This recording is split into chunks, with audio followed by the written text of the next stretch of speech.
Y'all already know what it is. Jay Williams, Let's Live Life, and we're back. My hardest struggle since coming home. There's a lot of them, man. Let's live it. And going to prison, you're going to pick up a lot of change, a lot of characteristics, a lot of things about yourself that you didn't know, a lot of things about yourself you didn't want to know. And those things, for the most part, are going to be what gets you through. You know, you can take the smallest dog, throw him in a pen with big dogs, and they'll attack him. But in due time, that small dog will start fighting back. I was never that small dog. I was never the one to be attacked. But it just goes to say that things change. Situations change people. Today, I'm going to talk about some of my biggest struggles I've had since getting home from prison. Number one is failure. I'm scared to death to fail. That's why I grind so hard with my company. That's why I grind so hard with this YouTube. That's why I always keep it 100, man. I always tell the truth because I don't want nothing to ever be able to come back and bite me in my ass and destroy everything I've built. I have a family, kids, wife, people that depend on me. And I get out of my square sometimes and I start thinking like my old self. And all it takes is a brief moment of me thinking about them and it'll snap me back. In failing, you lose more than just the place you live. You lose more than just the monetary things, the material things. You lose the ones you love and they lose you. If something was to happen to me today, who's going to take care of my kids? Who's going to pay the mortgage on the house? Who's going to pay all the bills? That's my job. I'm the man. I'm a man. So I have an issue with being afraid to fail. Second thing, man, is my pride. Now with prison, if you talk shit about somebody, you have to face that person. There is nowhere to hide unless you check in and go to the hole. And then there's still a good chance, if you got any good amount of time, you and that dude are going to cross paths again. I never expected when I got older that the same people that I loved and grew up with would be the ones that I would ultimately fall out with. A lot of that comes from jealousy and success. People don't want to see the next man do good. Some people do. Those that really care about you want to see you strive, want to see you move forward in life, want to see you do your best. That's why they came to visit you. That's why they sent you those cards. That's why they might have thrown you something when you got out or let you sleep on their couch or in their back bedroom, whatever it may be. They were throwing you a life rope. They wanted to see you get out here and make it. Once you start doing that, you're going to find yourself with people around you that don't have anything. And I guess me being me, I've always been the type to throw that life rope back. Try to help the next man. Here's where the drama comes into play. Anytime you're doing good and somebody else around you starts doing bad again, it's going to become your fault. In the long run, maybe years down the road, they'll realize they were wrong, that you had never done anything to them or try to help them.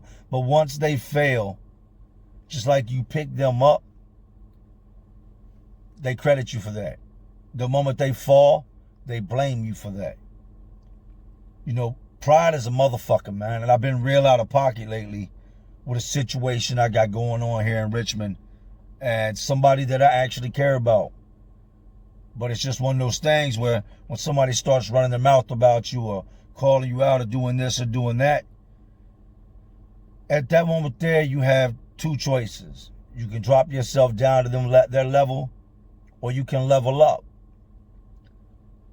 I'm human, man. Rather than level up, I'm out in the whip riding around looking for dude, man.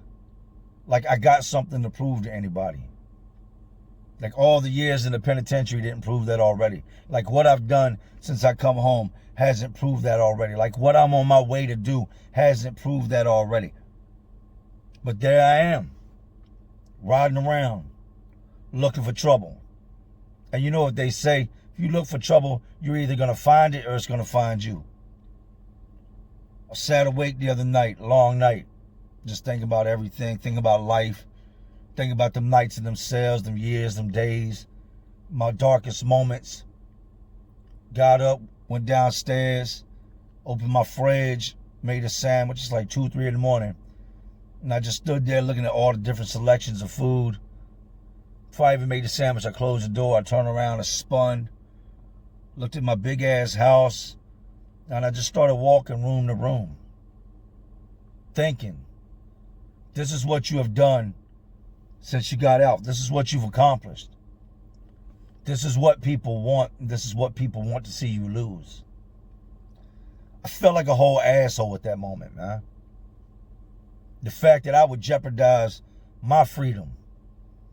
The fact that I would jeopardize my children, my family, everything I've worked so hard for behind something somebody's saying. That was my prison mentality kicking in. Like I told you, in prison, you start running your mouth, you better be ready for it, because whoever you're talking about is coming. They don't have a choice in the matter. It's either go deal with it or be labeled a bitch. I realized in walking through my house the other night, man, late night, that it doesn't matter what a motherfucker says about you. What matters is what you do day to day and what you do next. It's not how you react to those situations. It's the fact that you just don't. It's like the Libra scales, the weights. You have to weigh out, what does the next man have to lose and what do you have to lose? You got to take your pride and throw it out the window when coming home. I've struggled with that all the way up until the other day. And I told myself, I said, you know what this is? Like my homeboy Kevin told me, and shout out to Kevin, man. He said, Jay, God's just trying to test you. It's time to level up. He wants to see if you're ready or not. Are you ready? Or are you going to buckle under pressure because of what somebody's saying or somebody running around throwing dirt on your name? He was right. In our times of leveling up, we have a choice. Are we going to level up? Or are we going to be held back by those around us? That pride thing has been such a major issue for me since coming home from prison. In prison, if you was going to say something about me, we was going to handle it. Win, lose, or draw, we was going to see what it was. But everybody going to know that, at the end of the day, that's how I'm going to go out. I'm not a sucker, man. That's not how I'm going out no more. I'm not out here on the block. I'm not living in the projects. I'm not in these bad situations. Not to put anybody down that is. It just goes to show you that I'm doing better. So I need to move better, react better, not let people get me out my square, man. It takes a split second to throw your life away. And as I was riding around the other day going through different spots, I come to realize I wasn't controlling the car. My ego was. I wasn't driving that car. My pride was. That wasn't me in that car. That was my old self. I got home that night, angry, mad. Like this dude is legitimately just trashing my name to everybody and knows what it is. But then I got mad at myself, I wasn't mad at him no more. I'm not going to be, because that's energy I'm wasting in the wrong area. I sat on my couch and I just sat there thinking about it, just pissed off. Like all these plans and what was going to happen if I came across dude. And then I realized that's not what it's about, man. Just going to work and coming home every day. That's what it's about. Pulling out that driveway and safely pulling back in the evening. That's what it's about. That 3-year-old boy screaming daddy at the top of his lungs, running through the house in his little pajama pants, so excited to see me, jumping in my arms, hugging me and kissing me. That's what it's about. Who gives a shit what anybody else says?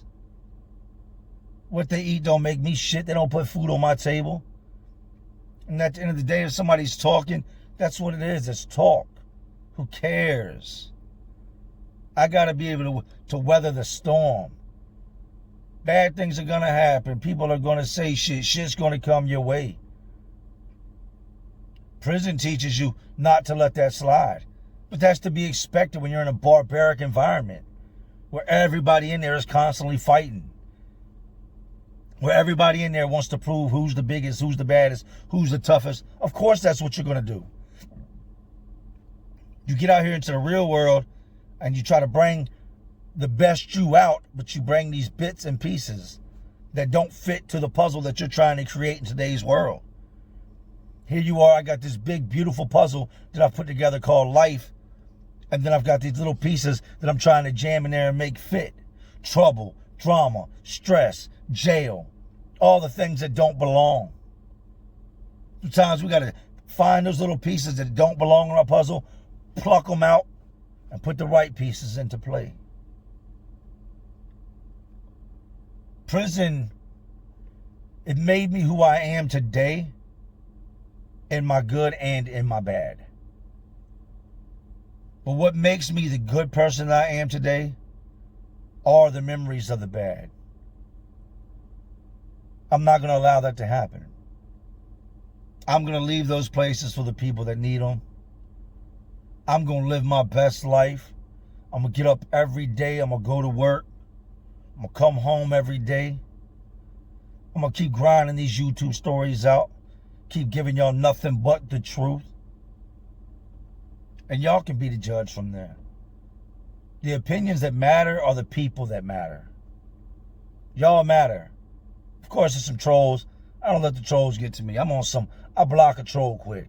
You say something reckless, come out your mouth, start talking crap, I just block you. Just like that, flea be gone. But yeah, this was me venting, man. Sometimes we got to do that. I need y'all's feedback, you know. I know a lot of y'all can understand where I come from. Anybody that's done time knows that when you get out, no matter how long you've been out, you'll always have that, I can't believe this motherfucker's talking shit about me mentality in your head. And the first thing you want to do is the same thing you would do in prison. And that's that, start walking around looking for him. On the yard with a knife looking for him. Walking down hallways. Going to his cell, trying to catch him in the day room. I'm not that guy, man. I'm not. Here I am on the job site. Chilling, man. Living my best life. Sometimes we gotta let, I've told you, don't forget where you came from, what you've been through. But you have to fully let it go. As I rode around the other day for hours, boiling, up to all the wrong things, man, I realized I hadn't fully let that mentality go. Had I wouldn't be out there doing what I was doing. That night, after making that sandwich and doing all that, it all came into perspective. It all came into play. I'm here for a reason. And I'm going to continue to be here.